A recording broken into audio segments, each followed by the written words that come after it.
যেমন এখন আমি যে মাঠে বসে আছি আপনাদের সাথে কথা বলছি, আজকে থেকে 20 বছর আগে আমি এই মাঠে খেলাধুলা করতাম। কথা বুঝতে পারছেন? বিশ্বাস করলেন না?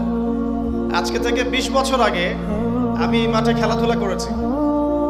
এমনকি একদিন আমার বাবা আমাকে বলেছিলেন, এবং আমি খেলাধুলা খুব পছন্দ করতাম, এবং আপনারা জানেন যে আমি খেলাধুলার সাথে ছিলাম, অনেক দূর পর্যন্ত খেলেছি আলহামদুলিল্লাহ। তো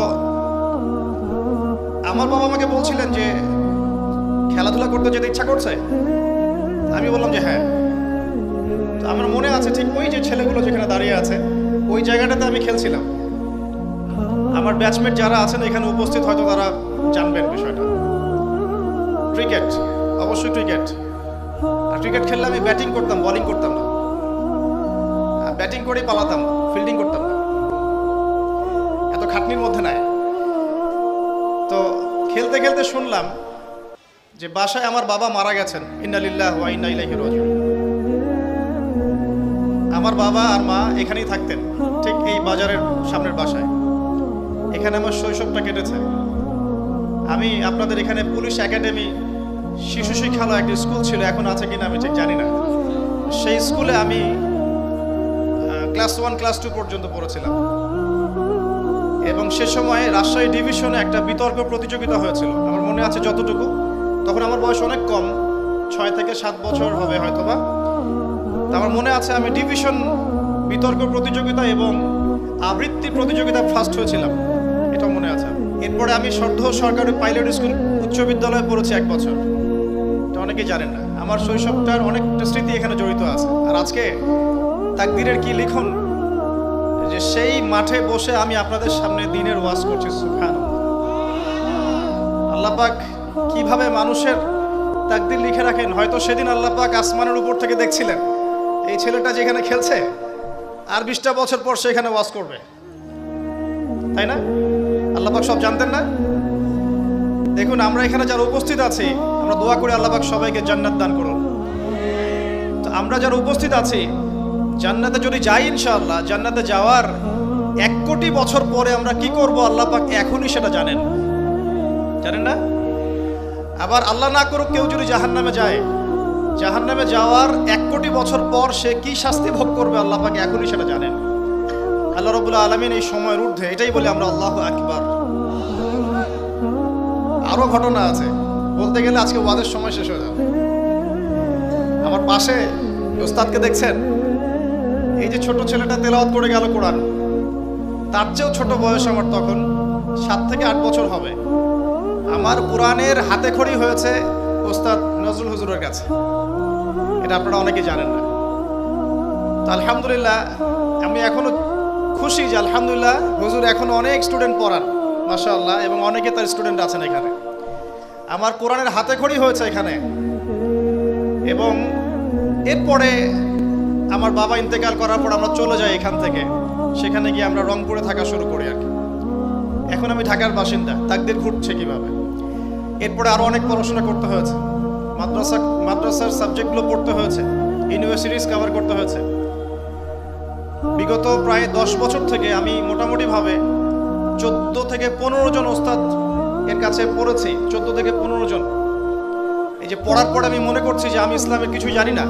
আমার কাছে এখন মনে হয় ইসলামের জ্ঞান এত গভীর, যার মধ্যে কেবল ডুব দিয়েছি আমি, কোনো মণিমুক্তাও তুলতে পারি নাই।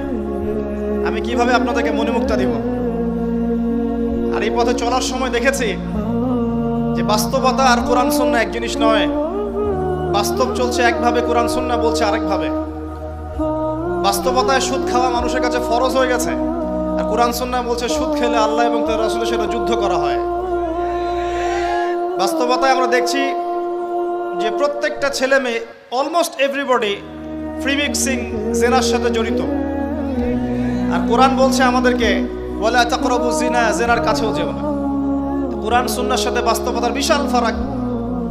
কোরআন সুন্নাহ বলছে আল্লাহ পাকের জমিনে লা ইলাহা ইল্লাল্লাহ এর পতাকা উড়বে, কিন্তু আমরা দেখছি আল্লাহর এই বিশাল জমিন পুরো পৃথিবীতে এখন কাফেরদের পতাকা উঠছে।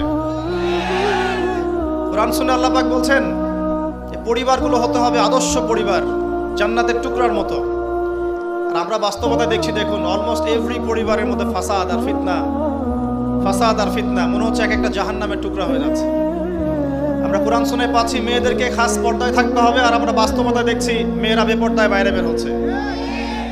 কোরআন সুন্নাহ বলছে যে সবাইকে দ্বীনের জ্ঞান অর্জন করতে হবে ফরজ, বাস্তবতা দেখছি আমরা মানুষ কোরআনটাও বিশুদ্ধ করে তেলাওয়াত করতে পারছে না বেশিরভাগ মানুষ।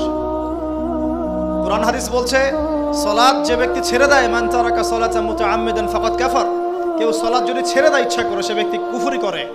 আর বাস্তবতা দেখছি 90% মুসলিমের দেশে বেশিরভাগ মুসলিম নামাজ পড়ে না।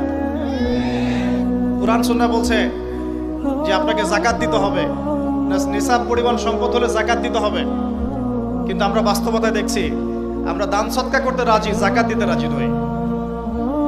অনেক ফারাক। আমি চিন্তা শিখলাম যে দুনিয়া আর কোরআন সুন্নাহ একভাবে চলছে না।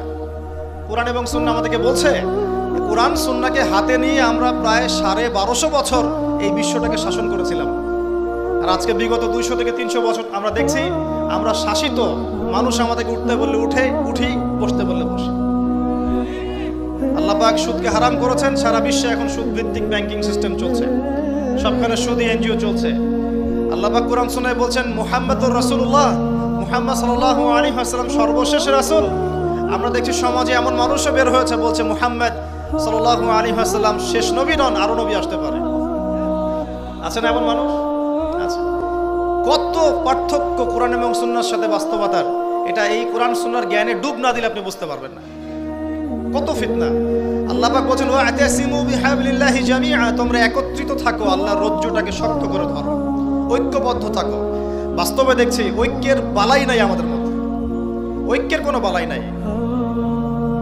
আমরা নিজেদের মধ্যেই, নিজেদের ঘরানার মধ্যেই শত শত দলে বিভক্ত হয়ে গেছে, আমরা শক্তি হারিয়ে গেছে। তরুণ প্রজন্ম, আমরা বিকেলে ক্যাডেট কলেজে গিয়েছিলাম, আলহামদুলিল্লাহ। ও একটা প্রসঙ্গ মিস করেছি, একটু বলে নিই পরে ভুলে যাব।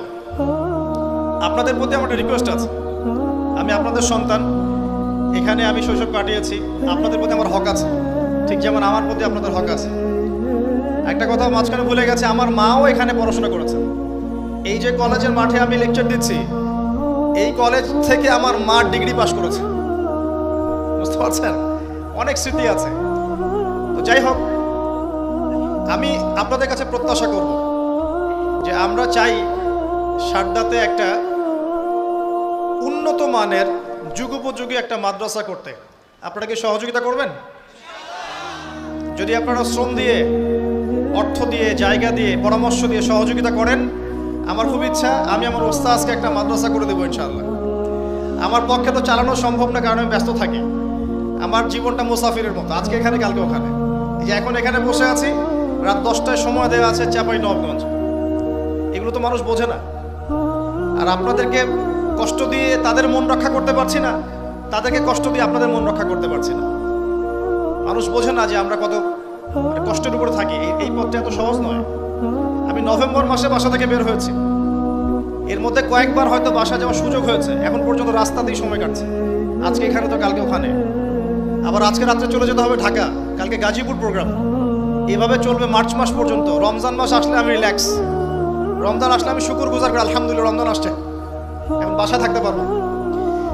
তো আমি এখানে থাকতে পারবো না, এই প্রতিষ্ঠান হয়তো আমি চালাতে পারবো না, কিন্তু আমি সিলেবাস, পরামর্শ